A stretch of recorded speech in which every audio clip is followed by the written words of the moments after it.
जय गुरुदेव। जय गुरुदेव नाम किनका, प्रभु का प्यारा नाम। जय गुरुदेव। परम संत बाबा जय गुरुदेव जी महाराज सत्संग सुनाते हुए शाकाहारी सदाचारी बाल संघ पत्रिका के द्वारा बताए, अंदर की आँख खुले तो ईश्वर साकार है। मथुरा स्वामी जी महाराज ने सत्संग सुनाते हुए कहा कि एक महात्मा जी रोज अपनी कुटी से 3 बजे सवेरे निकलकर गंगा जी चले आते थे। वहाँ नित्य क्रिया से निपटकर स्नान करते थे और फिर एक तरफ एकांत में जाकर चुपचाप भजन में बैठ जाते थे। घंटे 2 घंटे बैठे रहते, जब सूरज निकल आता तब लौटते। एक दिन एक धनी आदमी स्नान करने आया। वह महात्मा जी को देखता रहा। वह 2-3 दिन लगातार आता रहा और देखता रहा कि महात्मा जी एकांत में जाकर घंटों बैठ जाते हैं। उससे रहा नहीं गया। जब महात्मा जी उठे तो उनसे पूछ ही लिया कि आप अकेले में बैठकर क्या करते हैं। महात्मा जी ने कहा कि मैं कुटी में रहता हूँ, इधर गंगा जी के किनारे आकर एकांत में चुपचाप बैठ जाता हूँ। वह धनी था, उसके पास पैसा था, अहंकार तो होना ही था। वह एकदम गुस्से में आकर गाली गलौज करने लगा। महात्मा जी एकदम चुपचाप और उनकी गालियाँ सुनते रहे। वहाँ एक और गांव का आदमी आया। उसने देखा कि महात्मा जी तो एकदम चुप है और यह गालियाँ दे रहा है। उसने कहा, सेठ से पूछा कि क्या बात है, आप इतने गुस्से में क्यों गालियाँ दे रहे हो। वह साधु ने कुछ कहा है। वह बोला कि नहीं। उस आदमी ने कहा कि जब उन्होंने कुछ नहीं कहा तो तुम अकेले शैतान से लड़ रहे हो। वह तुम्हें पानी में गिरा देगा और तुम डूबकर मर जाओगे। उस आदमी की बात सेठ को लग गई। वह जाकर गंगा नहाया और जब वापस आया तो महात्मा के पैरों में गिर पड़ा और माफ़ी मांगने लगा कि हमने बहुत बड़ी गलती की है, हमको माफ़ कर दीजिए। महात्मा जी ने कहा कि हमने तो कुछ ध्यान ही नहीं दिया कि तुमने क्या कहा। मैं तो ये देखता रहा कि तुम अपने आप से लड़ते जा रहे हो। यह कहकर महात्मा जी अपनी कुटी की तरफ चले गए। लेकिन वह सेठ महात्मा जी के पास आने जाने लगा। धीरे धीरे सेवा करने लगा, झाड़ू लगाना, सफाई करना, महात्मा जी की लंगोटी खींचना। स्वामी जी महाराज कहा करते थे कि देखो, वह आदमी साधु से अन्यास टकरा गया, फिर उसको अपनी गलती का एहसास हुआ और महात्मा का सच्चा भक्त बन गया। उसके दुष्कर्मों का वेग था, इसीलिए मन बुद्धि चित्त खराब हो गए। संगत में आने जाने लगे, साधना करने लगा और अच्छी साधना की। उसके कर्मों का वेग खत्म हो गया और वह बदल गया। स्वामी जी महाराज कहते थे कि उसने बहुत अच्छी साधना की और वह इतना बदल गया कि दुनिया जान गई कि वह कितना अच्छा आदमी है। तो संग दोष तो लगता ही है। इस समय चारों तरफ बुराइयों का जोर है, बुरी संगत है। इसी से अपने आप को बचाकर रखना, अपने अपने बच्चों को संभाल कर रखना चाहिए। लोग परमात्मा को निर्गुण कहते हैं। निर्गुण इसलिए कहते हैं क्योंकि वह बाहर की चर्म आँखों से दिखाई नहीं देता। जब अंतर की आँख खुल जाए तो वह सगुण और साकार है। जब शब्द प्रकट हो जाता है तो उजाला हो जाता है। शब्द प्रकट नहीं होगा तो प्रकाश नहीं आएगा। तुम सामने ये जो दुनिया देखते हो ये कुछ नहीं है। अंतर में चलो, वहाँ बहुत बड़ी बड़ी रचनाएं हैं, बहुत बड़े बड़े मंडल है, बहुत बड़े लोक हैं।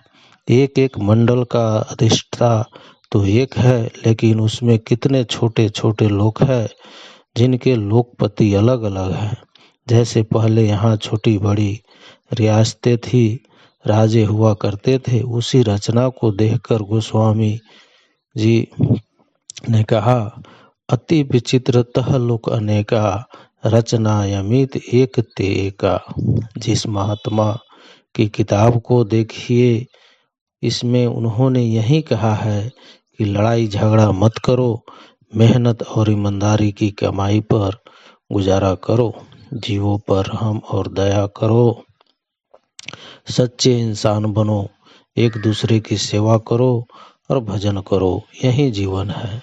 लेकिन अब उनकी शिक्षा तो सब छूट गई। अब लड़ाई झगड़ा धोखाधड़ी रह गई। अब उसमें कुछ मिलता नहीं। हम सुख शांति खो रहे हैं। वह न घर में मिल रही है, न समाज में मिल रही है, और न जातियों में मिल रही है। वह चीज़ तो नहीं मिलेगी कैसे। एक फकीर साहब जा रहे थे, रास्ते में देखा कि नमाज का वक्त हो गया, तो एक मुसलमान नमाज अदा करने के लिए बैठ गया। फकीर साहब ने पूछा कि क्या कर रहे हो? वह बोला कि नमाज का वक्त हो गया, इबादत करने जा रहा हूँ। फकीर साहब ने कहा कि बैठ जा। दोनों चश्मों को एक कर दे। ठीक सामने निशाना लगा और फिर देखा वहाँ खुदा का दीदार होगा। बाहर भी जब कोई किसी चीज़ का पर निशाना लगता है तो दोनों आँखों को एक कर लेता है, तभी निशाना सच्चा नहीं लगेगा। एक फकीर साहब चले जा रहे थे, कुछ लोग मस्जिद बना रहे थे। फकीर साहब खड़े हो गए और उनसे पूछा कि ये क्या बना रहे हो? उन लोगों ने कहा कि खुदा की इबादत करने के लिए मस्जिद बना रहा हूँ। फकीर साहब ने कहा कि देख, यह जिस्म सच्चा मस्जिद है, इसमें रूह बैठी हुई है जिसे खुद खुदा ने बनाया। इसमें बैठकर रूह से खुदा की इबादत कर। यह कहकर फकीर साहब तो चले गए। कुछ दिन बाद उधर वापस लौटे तो उन्होंने आसपास के लोगों से पूछा कि यहाँ एक मस्जिद बन रही थी, जब मैं इधर से गया था वो कहाँ गई? आसपास वालों ने कहा कि एक जोरदार तूफान आया था जिससे मस्जिद ढह गई। फकीर साहब ने कहा कि मैंने उन लोगों को समझाया था कि सच्चा मस्जिद ये है जिसमें रूह बैठी है, उसी में खुदा की इबादत कर, पर उन लोगों ने समझा नहीं। यह कहकर फकीर साहब अपने रास्ते चले गए। रात को उन आदमियों को स्वप्न हुआ कि वो सच्चे फकीर है। तू जा उनके कदमों में गिरकर माफ़ी मांग। वो लोग फकीर साहब के पास गए, कदमों में गिरकर माफ़ी मांगी और उनकी सेवा में लग गए, भजन किया। जब उन लोगों का काम बनने लगा तो फकीर साहब ने कहा कि अब तुम लोग अपने पर जाओ, अपना अपना काम करो और हर घर रहकर भजन करो। वह लोग चले गए, अपना काम करते और फिर फकीर साहब के यहाँ चले आते और ये कहते कि अब वहाँ क्या रखा है, दुनिया में मन नहीं लगता। तुमने भौतिकवाद के पीछे बहुत भाग दौड़ किया। तुमने सोचा था कि हमें बहुत कुछ मिल जाएगा, लेकिन जब कुछ नहीं मिला तो हिंसा पर उतर आए। काल के देश में कर्म ही प्रधान है, जैसा करोगे वैसा ही भरोगे, बच नहीं सकते हो। तुमने यह मलबा जमा कर लिया, ये तुम्हारे काम आने वाला नहीं। ये समझाने एक चिन्ह मंदिर खड़ा है, गुरु महाराज की याद का, जिनके कदमों में बैठकर मैंने कुछ सीखा, कुछ पाया। जो कुछ है उनकी कृपा से है, नहीं तो मेरे पास क्या था। आपसे पैसा तो लिया नहीं जाता, आपसे ये कहा जाता है कि अंदर से मंदिर देख लो। आप अपनी तकलीफ़ें सुनाते हो, ये बीमारी है वो बीमारी है, तो मैं बड़ी साफ बात कहता हूँ कि मैं कोई डॉक्टर नहीं हूँ। जो तुमसे कहा जाए वह करो, वही दवा है, वही दुआ है। जय गुरुदेव, जय गुरुदेव। जो नहीं देखा नहीं सुना, मैंने 1 जनवरी 2001 को मथुरा आश्रम में बाबा जी से नामदान लिया। फिर गुरु पूर्णिमा के अवसर पर 10 नए प्रेमियों को लेकर मथुरा गया था। वहां से जब लौटा तो मेरी पत्नी का पूरे दिन का बच्चा पेट में मर गया। उसका हिलना डुलना बंद हो गया।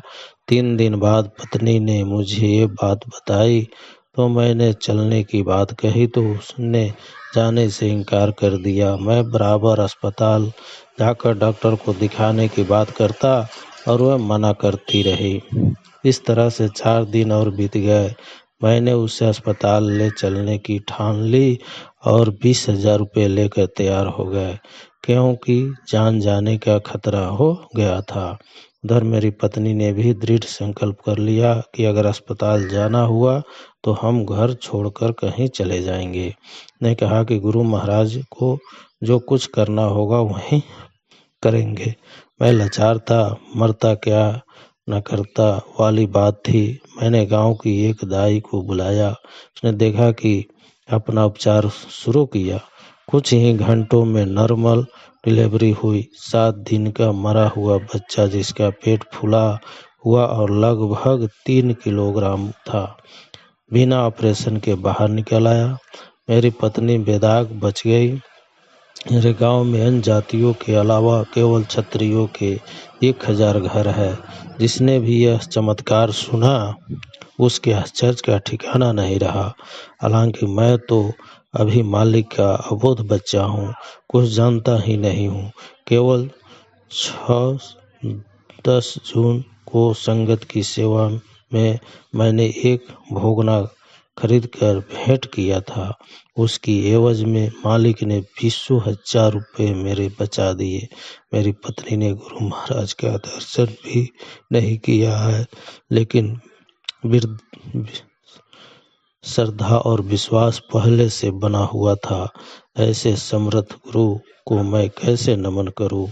मैं उन पर बलिहार जाता हूं। अमेठी, सुल्तानपुर, केदारनाथ, सोनी। जय